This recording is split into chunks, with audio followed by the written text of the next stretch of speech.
Bonjour chers amis du signe du cancer, je vous retrouve avec beaucoup de bonheur pour cette petite présentation de votre mois de novembre, en espérant que vous allez tous très très bien.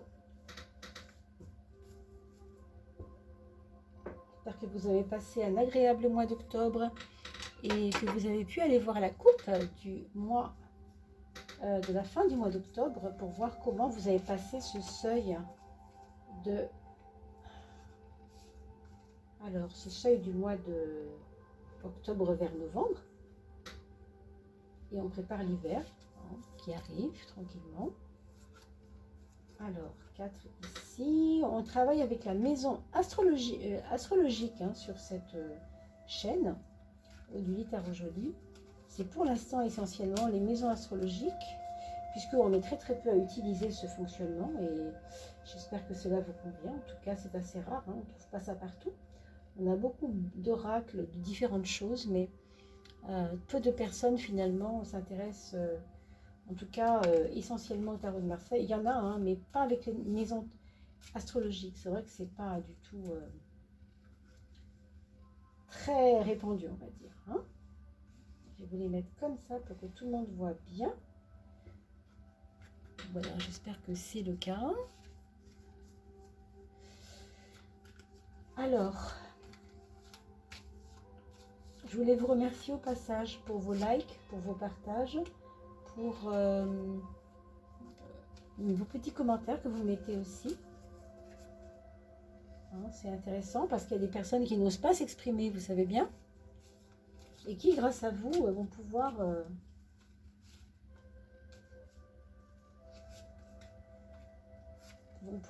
se retrouver dans ce que vous dites dans les commentaires parfois. Donc, n'hésitez pas à poster un commentaire. Et puis aussi, je voulais vous dire pour la bonne nouvelle que quand on aura fini ce cycle des 2000 abonnés, on passera aux 3000. Et bien là, on refera un tirage au sort, comme vous le savez, pour fêter ensemble les 3000 abonnés. Donc ça, ce sera pour les mois qui viennent. En tout cas, on ne sait pas trop quand ça va tomber, mais peut-être autour de février, peut-être autour de mars. Voilà pour la 12e maison. Et là, on va tirer la carte principale, la carte guide. Alors, mes chers amis, Cancer,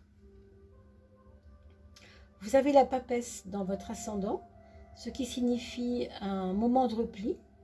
Ça veut dire que vous ne serez pas forcément versé dans l'envie de plaire aux autres, ou l'envie en tout cas de les conquérir, ou de les séduire. Ça ne va pas tellement être votre truc. Vous allez plutôt rester en mode je me soucie de ma peau, de ma vie, et de mes propres problèmes, de mes propres histoires. Ça, c'est quand même très cancer. Le cancer, il a une propension comme ça à ne pas tellement, à ne pas tellement se préoccuper de ce qu'il y a autour de lui. Il aime bien son cocon, il aime bien son petit confort et sa petite sécurité. Pour vous, on peut dire que pour ce mois de novembre, c'est un petit peu ça. Ce sera un petit peu le nid, le nid qui vous intéressera davantage. En même temps, ici, on peut lire aussi une difficulté de communication avec les autres.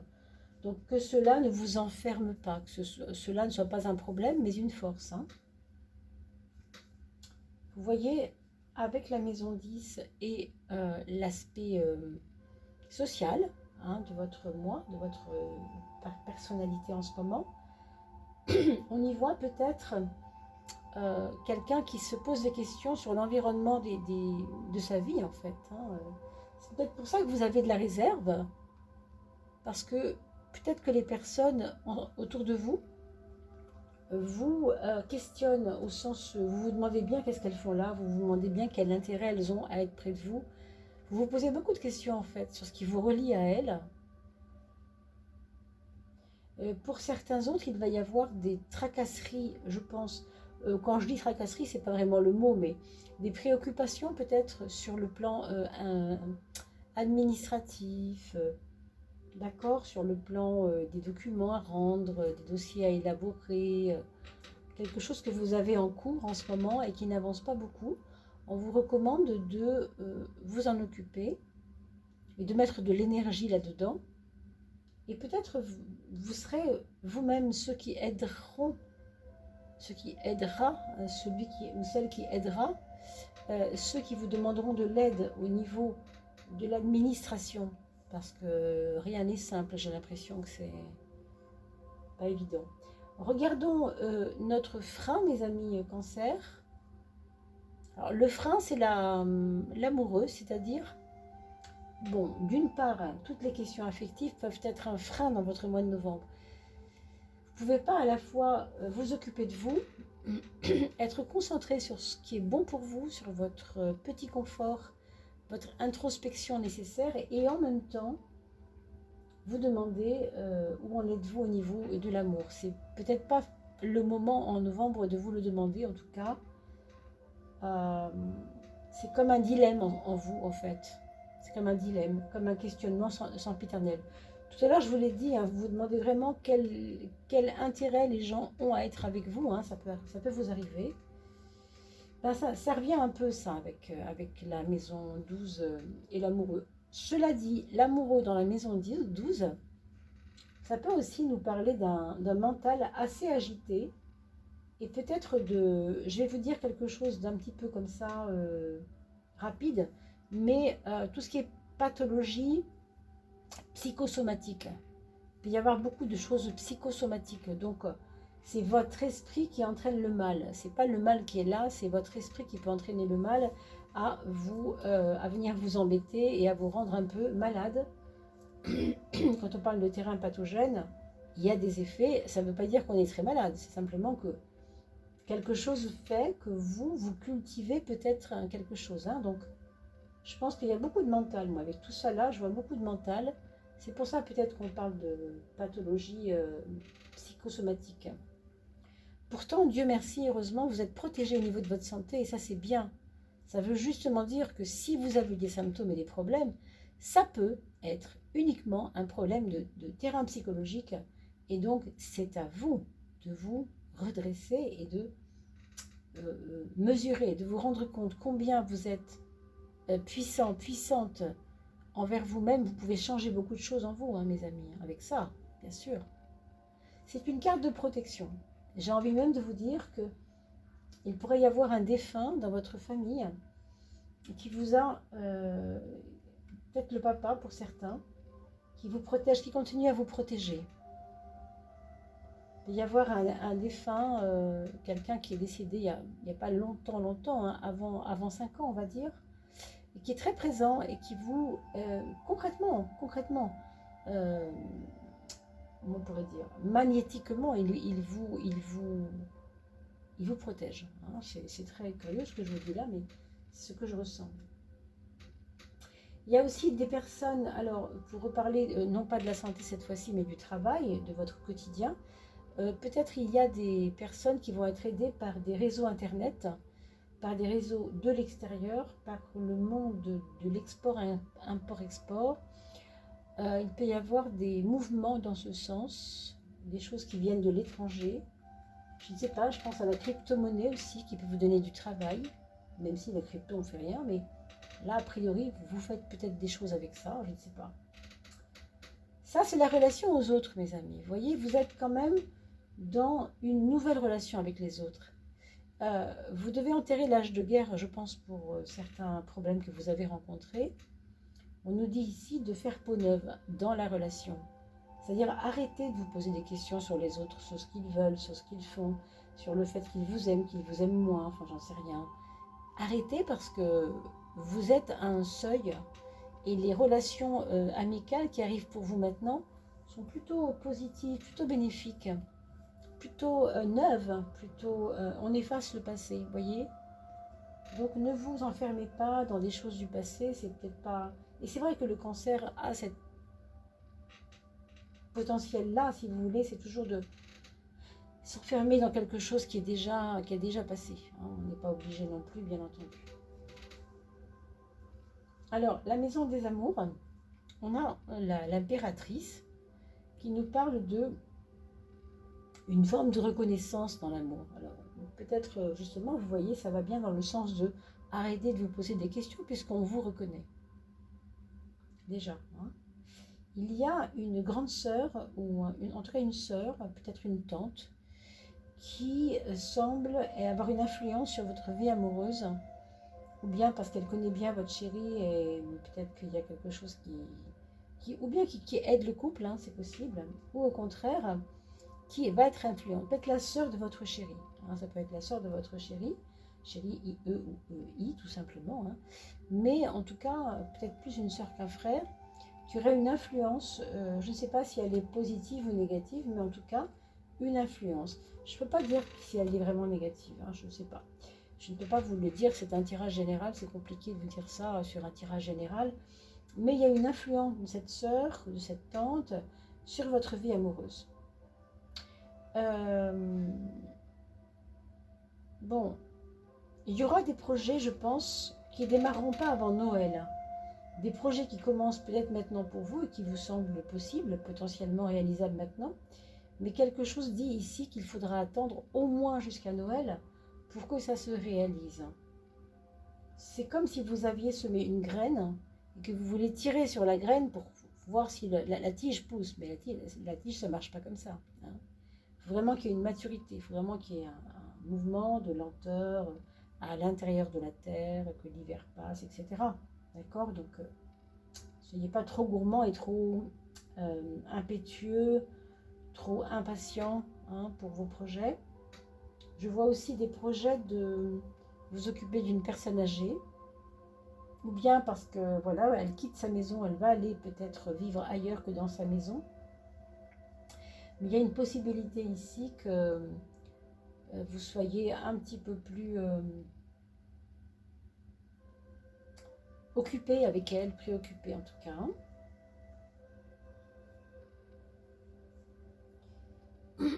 Ça, c'est votre foyer, mes amis, cancer. Bon, c'est pas une des cartes les plus stables du tarot, ça c'est clair, hein, c'est même la plus instable. Pourquoi? Ça nous parle d'un foyer où rien n'est certain. Il y a quelque chose qui est assez incertain, un avenir étrange, avec peut-être des retombées qu'on n'a pas voulu, ou en tout cas des gens qui se battent, hein, peut-être des gens qui se battent dans votre maison. Quand je dis qu'ils se battent, attention, on n'en vient pas forcément aux mains, hein, qui se battent au sens qu'ils ne sont pas d'accord, tout simplement, qui vivent dans un univers, dans le même endroit, mais avec des convictions différentes, et c'est peut-être un problème pour votre foyer, hein. On a l'impression même qu'il peut y avoir un préjudice par le foyer, pour le foyer, autour du foyer, un préjudice qui peut éventuellement être réglé par la justice pour certains, et sinon, devant un homme de loi, oui, pas forcément autrement, mais quand je dis justice, je ne parle pas forcément d'un homme de loi par la justice, mais un homme de loi tout court, un notaire par exemple, un conflit par rapport à des choses matérielles qui ne sont pas évidentes. Vous voyez ici avec le pape en maison 2,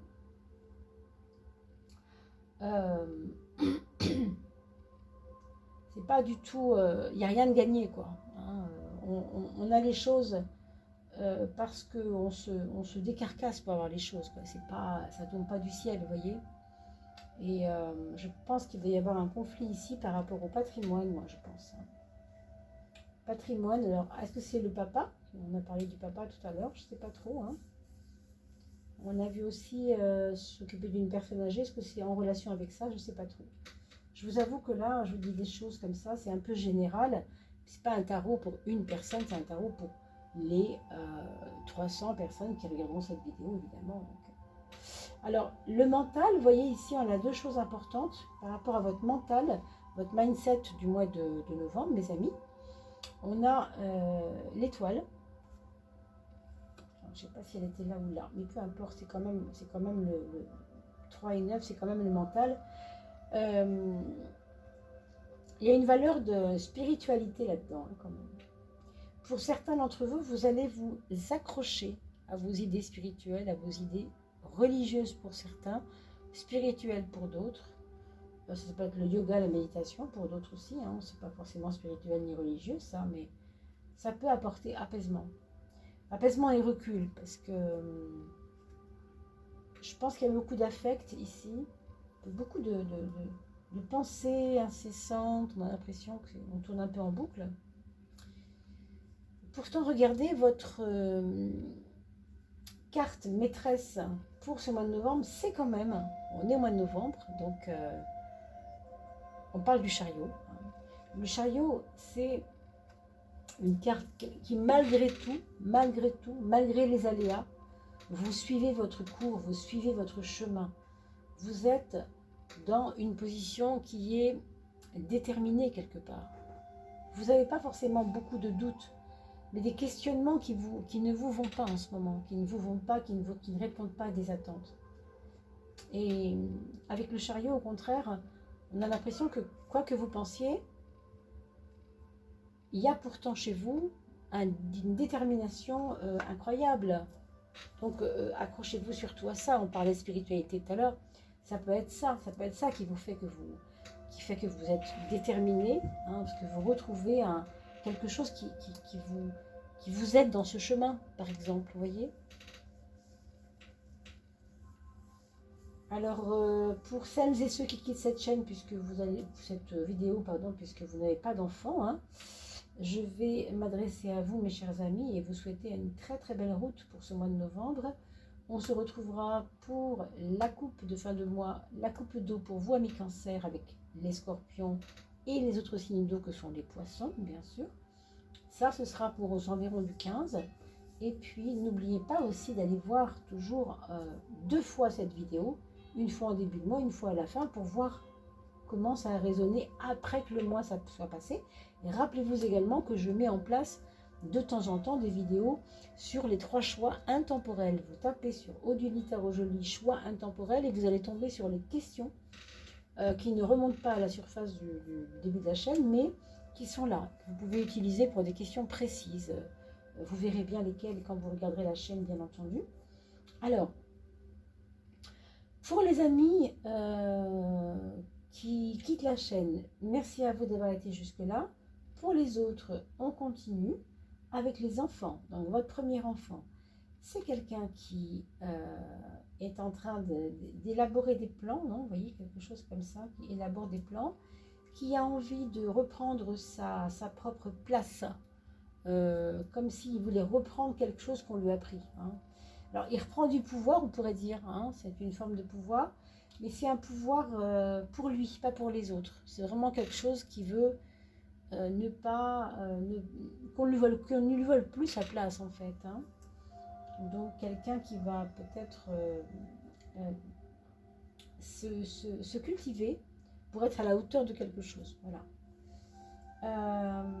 Pour le deuxième enfant, c'est quelqu'un, qu'il soit ado, adulte ou enfant, bien sûr, qui va commencer un projet, qui va commencer quelque chose de nouveau, qui va peut-être retourner à l'école, si c'est un adulte, quelqu'un qui avait fait une année sabbatique, qui repart, qui revient à la fac, par exemple. Enfin, on reprend les choses en main et on se remet dans un début de chemin. Parce qu'on veut que quelque chose de nouveau arrive. Donc, on se met à disposition du changement. Donc, du coup, on va peut-être aussi, pour certains, diamétralement changer d'axe. Je veux dire par là, peut-être changer de maison, changer d'emploi, même quelquefois changer d'amoureux aussi. On peut aussi avoir cette possibilité-là. En tout cas, faire peau neuve quelque part, faire peau neuve. Pour le troisième enfant, ici, il y aura du voyage, il y aura du mouvement, il y aura peut-être des choses qui permettront à la personne de se trouver un second souffle. Parce qu'on ne veut pas rester statique, on veut que ça évolue, on veut que ça change. Ça peut être aussi une structure professionnelle qui va peut-être vous obliger à changer votre bureau de place dans la maison, changer les choses de place aussi. Vous voyez, il y a une question de mouvement, il y a une gestion du mouvement. Je sais pas, je vois de la danse aussi pour certains. En tout cas, pour le quatrième enfant ici, c'est un peu plus compliqué. Il faudra surveiller un peu la santé en général. Comme s'il n'avait pas permis à son organisme de se nettoyer. Alors, quelqu'un qui a peut-être trop mangé, trop bu, trop quelque chose. Il y a une lourdeur. Il y a une lourdeur. Donc, si c'est un enfant, évidemment, regardez mieux s'il n'y a pas quelque chose qui l'embête. Vous savez, on trouve quelquefois des petits enfants qui Maintenant, on n'a plus le droit de vendre des peintures avec du plomb, mais à une époque, il y avait cette question du plomb dans les peintures, et les enfants qui voyaient des murs ébréchés prenaient cette petite bout de peinture ébréchée et mangeaient ça, et on se rendait compte que c'était très toxique, d'accord? Donc, pensez à ça, il y a peut-être une chose qui est un peu intoxinante pour votre enfant. Donc, surveillez ça de près, bien entendu, rien de certain, et si ce n'est pas ça, ça peut être tout simplement une fatigue chronique, une petite fatigue euh, passagère, voire un chagrin d'amour, peut-être même voir oui, une usure des choses hein, par la personne, si c'est un adulte ou un ado. D'accord? Voilà mes chers amis. Alors j'espère que cela aura pu répondre à vos attentes. Je vais vous souhaiter le meilleur pour ce mois de novembre. On va se retrouver pour la coupe d'eau, comme vous le savez. Et je vous dis à très très vite. Portez-vous bien d'ici là.